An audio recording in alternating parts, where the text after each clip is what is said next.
আরেকবার 22-23 ফুলের মালা আমরা কেন অবহেলা 22-23 ফুলের মালা আমাদের এই আন্দোলন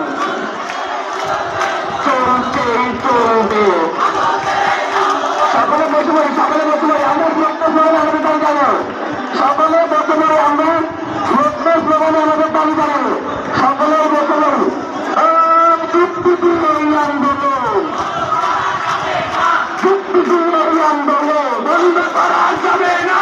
24 বছরের হাতিয়া আরেকবার করছে তো একবার 24-এর হাতিয়া 22-23 ফুলের মালা আমরা কেন অবহেলা, আমরা কেন অবহেলা 22-23 ফুলের মালা 24 বছরের হাতিয়া করছে তো আরেকবার আমাদের এই আন্দোলন চলবে চলবে, আমাদের এই আন্দোলন চলবে চলবে, আমাদের এই আন্দোলন চলবে